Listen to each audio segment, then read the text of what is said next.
Welcome to my market summary for the week and what triggers will determine the market's performance in the coming week from August 10th to 14th. First of all, I hope you would have read my weekly summary of the week gone by, which I posted on my YouTube, Facebook, LinkedIn, and everywhere. Do take time to go through that.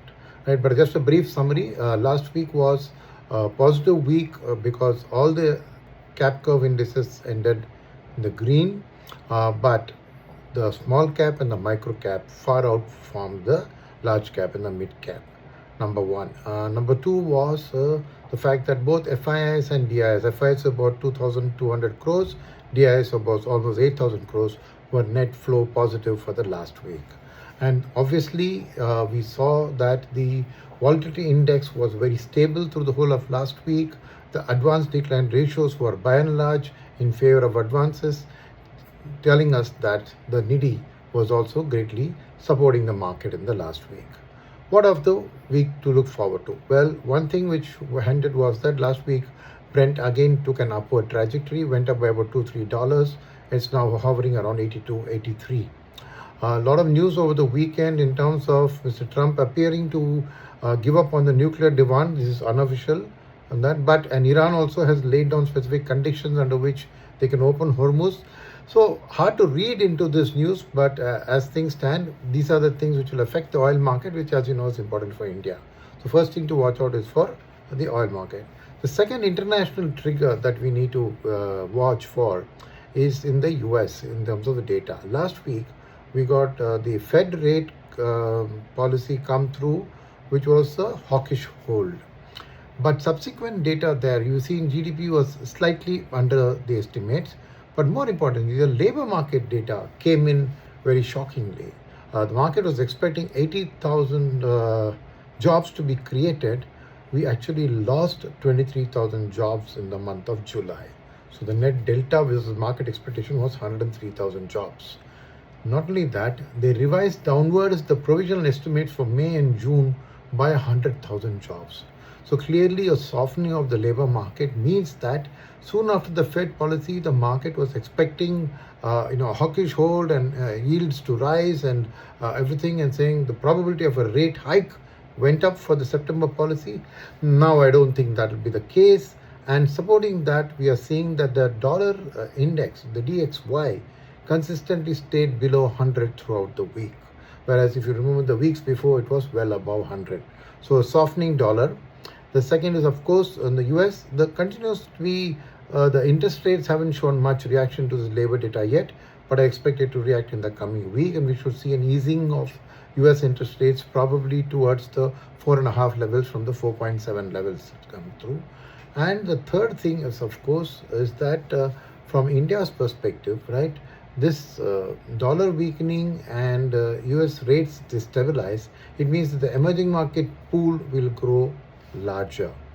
Now, the factor which was helping to some extent money coming to India, which was the anti-AI trade, got reversed last week. And you saw that last week Nasdaq went up 5%, and barring the Korean market, which is imploding under its own borrowing against shares, the kind of margin trading collapsing. The other markets like Taiwan and all that posted 2 to 3% positive, Japan, Taiwan and all that. So the anti-AI trade, I don't think is going to, but still, given that we still have a 10 to 11% share of the emerging market index, any increase in emerging market flows will spill over a little bit in India. So we can track the US labor data, the yields and the DXY, and maybe you will see the FII positivity come through again next week, which should be a good tailwind.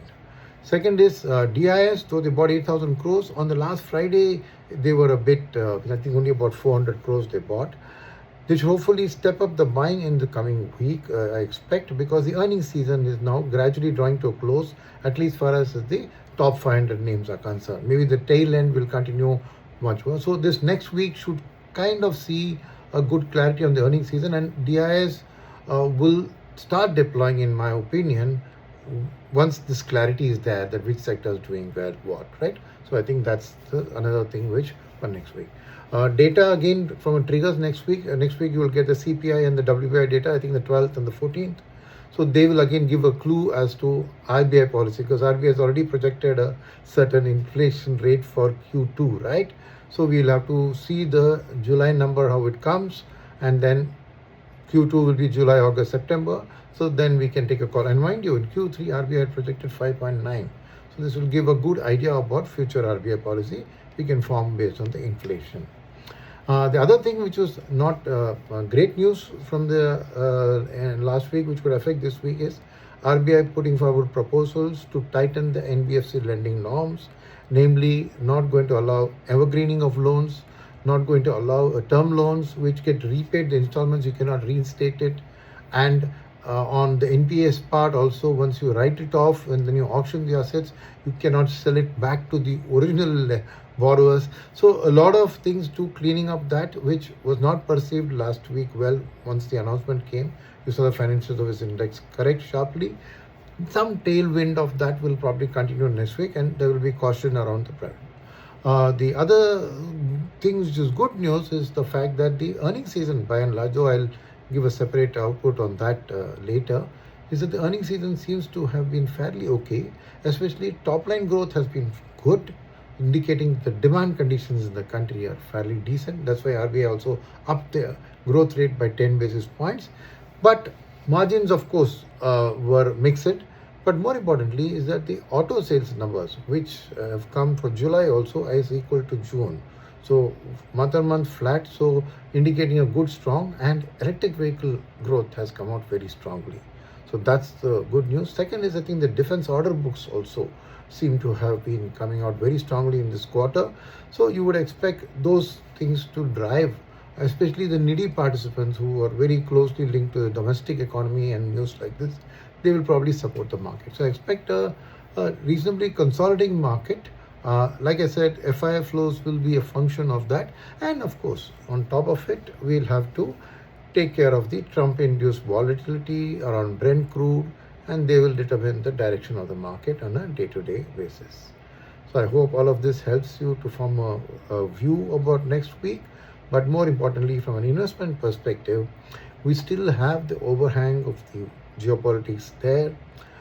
We also have to wait for the final figures around the monsoon, because I think after August 15th, which is the end of next week, the sowing season will be pretty completed. So you'll get a fair idea about various types of crops and then what is the inflationary impact. So I think you'll get a lot more clarity maybe by the end of next week. So I would suggest that the strategy that we've been following for quite some time, which though I might not have mentioned it on my daily updates, is that you continue to keep a diversified portfolio.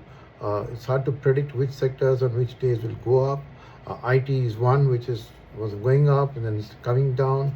Private banks have been very choppy. Public sector banks were going through a correction phase, so profit booking now started last week rising. So it's hard to predict sectors. So I would still say stay diversified.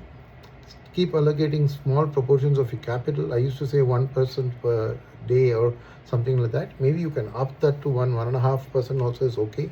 But keep it staggered, because this volatility will likely remain for some more time. So no change in the investment strategy. I wanted to repeat because a lot of people were requesting me saying, sir, you have not spoken about the investment strategy. I said, continue. That is accumulate, staggered, diversified, ASD, right? So thank you then, and look forward to coming up with my daily updates to you.